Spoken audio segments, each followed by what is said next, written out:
রবিবারের দুপুর কিন্তু বেশ জমজমাট।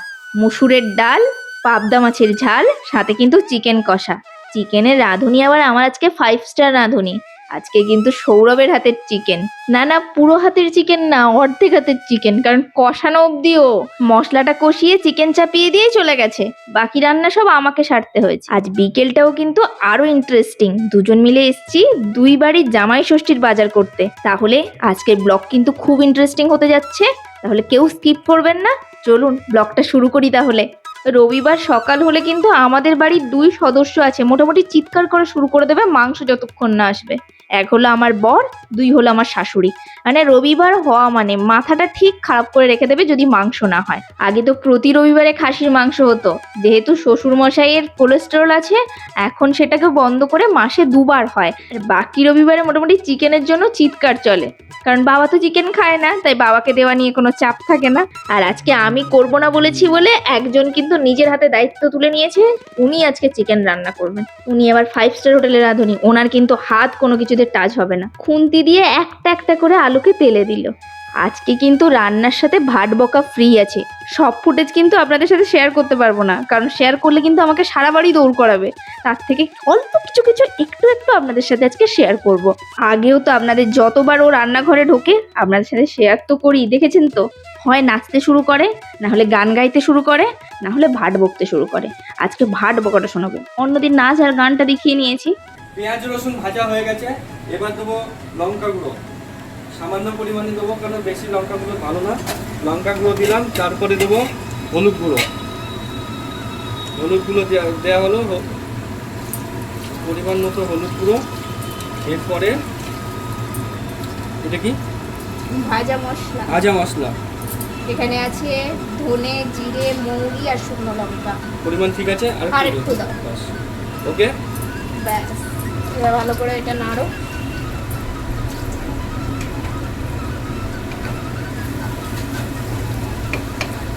এটা পেঁয়াজ আর রসুন ভাজার পরেই দেওয়া হয়েছে, এখন কিন্তু আদা দেওয়া হয়নি। আগে গুঁড়ো মশলাটা ভাজা হবে, তারপরে গিয়ে আদাটা দেওয়া হবে। এবার আদাটা দেবো। দাও, আদাটা দিয়ে দাও। ওই যে বললাম ভাট বকা, এখনো কিন্তু ভাট বকা শুরু হয়নি। এটা ভাট বকার প্রথম প্লট, মানে বুঝতে পেরেছেন। উনি আজকে নিজেকে বড় স্টেপ মনে করছেন, উনি আজকে সবাইকে রান্না শেখাবেন, কি করে রান্নাটা করতে হয়। তারপরে রান্না শেখাতে গিয়ে কি কি বলছে সেটা আপনারা পরপর শুনতে পাবেন, একটু ধৈর্য ধরুন। এটা আমাদের সিক্রেট ইনগ্রেডিয়েন্ট। ওই ফোকাসে আসছে না? হ্যাঁ, ফোকাসে আসছে।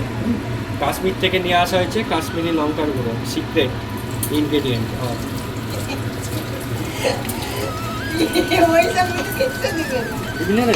আমি এত কষ্ট করে বলছি। ওর কথা শুনে মাও হাসতে শুরু করেছে। মা জানে আমি এই ফুটেজগুলো আজকে দেব না, কিন্তু না, এত কষ্ট করে সত্যি বলছে। আমার তো কষ্ট হয় নাকি বলুন দেখি। আর একটু লেকপুল করার সুযোগ পেলে কে ছাড়ে, তা আবার বরের। Focus on this. Focus on this. This is our special. This is not special. This is our main item. That is chicken. চিকেনটা ম্যারিনেটও আমি করে রেখেছি। Ready? হ্যাঁ, জলটা যেন না যায়। দেখো অনেকক্ষণ ধরে ম্যারিনেট করা হয়েছে, জলটা বেরিয়ে গেছে। হাতে দাও না, না, হাত দেয়। বড় রাঁধুনি দেখ দিল। জলটা সময় দিয়ে ঢেলে নেই। গ্যাসটা বাড়াও।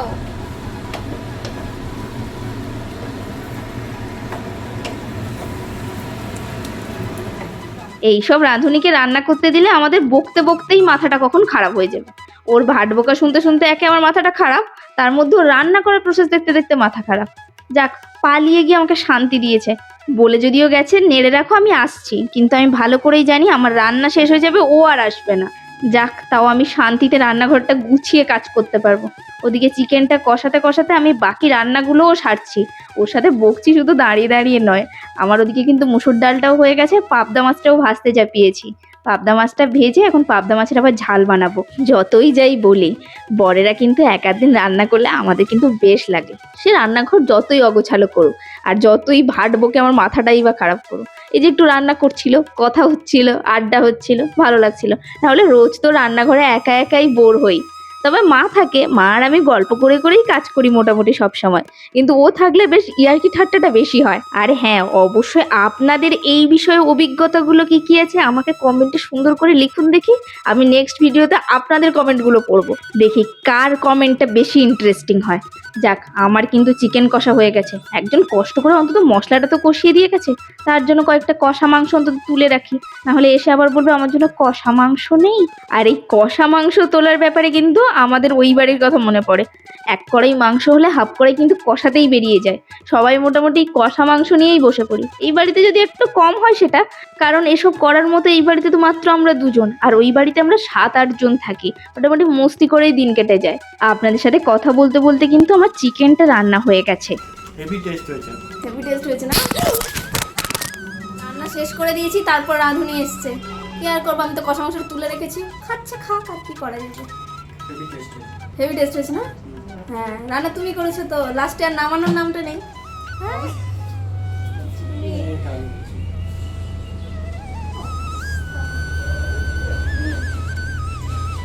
আমার এক পিসা কষা আছে, এটাই খাই। এখানে দুটো ঘটনা পরপর হলো, দেখতে পেলেন কি? একটা হচ্ছে ওনার ভালো হয়েছে এর এক্সাইটমেন্টে আমার কিন্তু ট্রাইপড থেকে মোবাইলটাই পড়ে গেছে। সামান্য একটুর জন্য কিন্তু মোবাইলটার কিছু হয়নি, যাক বাঁচা গেছে। আর সেকেন্ড হচ্ছে ও গামলাতে করে ভাত আর চিকেন তুলে খেতে শুরু করেছে।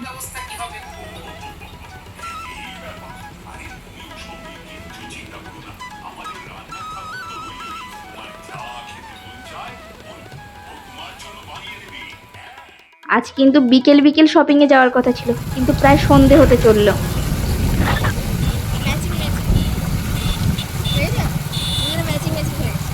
আকাশের কন্ডিশন খুব খারাপ, 2-3 ঘন্টা টানা বৃষ্টি হয়ে গেল। 5:30টার সময় পুরো অন্ধকার হয়ে গেছে।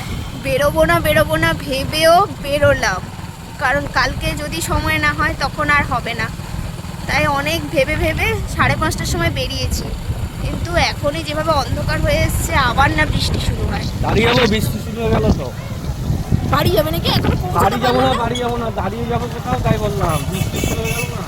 না, ভালোই বৃষ্টি হচ্ছে, কোথাও দাঁড়াতে হবে। দেখো কি অবস্থা, দাঁড়াবো না, চলে যাবো। দেখো তুমি টানতে পারবে কিনা, পৌঁছতে পারবো? তাহলে চলো, ভালোই বৃষ্টি পড়ছে কিন্তু। যাক, খুব বেশি ভিজিনি, হালকা ভিজেই কিন্তু মলে পৌঁছে গেছি। এবার গাড়িটা পার্কিংয়ে রেখে তাড়াতাড়ি শপিং সারতে হবে। অনেক কাজ নিয়ে কিন্তু আজকে এসছি, শুধু যে জামা কাপড় কিনতে এসছি তা না, জামাই ষষ্ঠীর বাজার তো করবো, তার সাথে টুকটাক অন্য কেনাকাটাও আছে। আর যেভাবে বাইরে বৃষ্টি শুরু হয়েছে, এই মার্কেট ঘুরে ঘুরে কেনাকাটা করতে পারবো কিনা সেটা ভগবানই জানে। এবার কয়েকটা কথা বলি, অনেকে কিন্তু বেশ কনফিউজড যে জামাই ষষ্ঠীর বাজার বলেছি বলে। হ্যাঁ, এটা অনেক পরে ব্লগটা আসছে, কিন্তু এই ফুটেজগুলো সবই জামাই ষষ্ঠীর আগের রবিবারের ফুটেজ। কারণ সময়ের অভাবে মোটামুটি রেগুলার বেসিসে শর্টস দেওয়া হলেও রেগুলার বেসিসে লং ভিডিও আমি আনতে পারি না, অনেক দিন লেট হয়ে যায়। কারণ একটা ভিডিও আপলোড করার পিছনে অনেক খাটনি থাকে, তার এডিটিং, তার ভয়েস ওভার সমস্তটা করে উঠতে অনেকটা সময় দিতে হয়, আর আমি চেষ্টা করেও টাইম ম্যানেজ করে উঠতে পারি না এগুলো করার মতো। যাক, অনেকক্ষণ কথা বললাম, এবার বলি আজকে শপিং কিন্তু শুধু আমাদের তরফ থেকে বাবা মার জন্য জামাই ষষ্ঠীর গিফট তা নয়, আমরাই সমস্ত কেনাকাটাটা করি। বাবা মা যেটা আমাদেরকে দেয় সেই কেনাকাটাটাও আমরা করি, আমাদের নিজস্ব আমরা যেটা গিফট করি সেটাও কেনাকাটা আমরা করি, তাই একটু সময় নিয়েই সবটা করতে হচ্ছে। ঠিক আছে, দেখো ডিস্টার্ব করে সব সময় ইচ্ছে করে। কি নিয়ে নিয়েছো? ডিসাইড হয়ে গেছে কোনটা? ওই কালারকে মানাবে। সাইজটা দেখি আগে আমি। ভাই সেই তো হবে তো, একটু খুলে নেব। প্রচন্ড রোগা ছেলে, ছোট ছেলে, আর হাইট একদম কম, হতে পারে। আমরা তো এখানকার রেগুলার কাস্টমার, তাই দাদাদের সাথে আমাদের কিন্তু পরিচিতির লেভেলটা খুবই ভালো, আর সবার সাথেই মোটামুটি আমাদের আড্ডা হয়। আর দাদারাও মোটামুটি জেনে গেছে আমাদের কিরকম চয়েস, ওনারাই ম্যাক্সিমাম জিনিসটা নিজের মতো করে সিলেক্ট করে দেয়। এই যে দাদা সব নামাচ্ছে আমার পছন্দ অনুযায়ী। এখন বাবার জন্য শার্ট নেব না, এখনো অবধি যতগুলো নামিয়েছি আমার একটাও পছন্দ হয়নি। আমি এবার একটু অন্য টাইপের চাইছিলাম, দেখি দাদা লাস্ট অবধি আমার জন্য কি বের করে।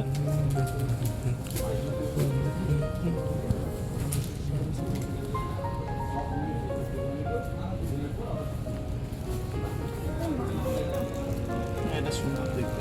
এইটাও ঠিক আছে। নতুন জামাই সাজবে তুমি?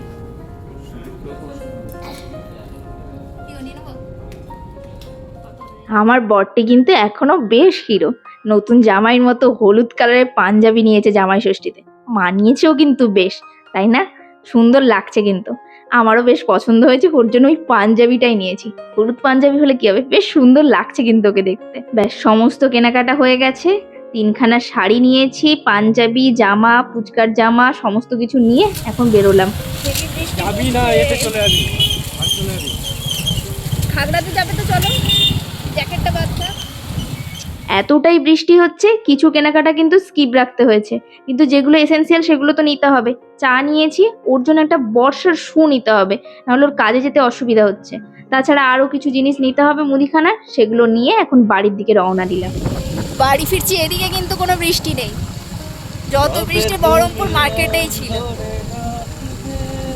আহা আহা। আচ্ছা, তারপর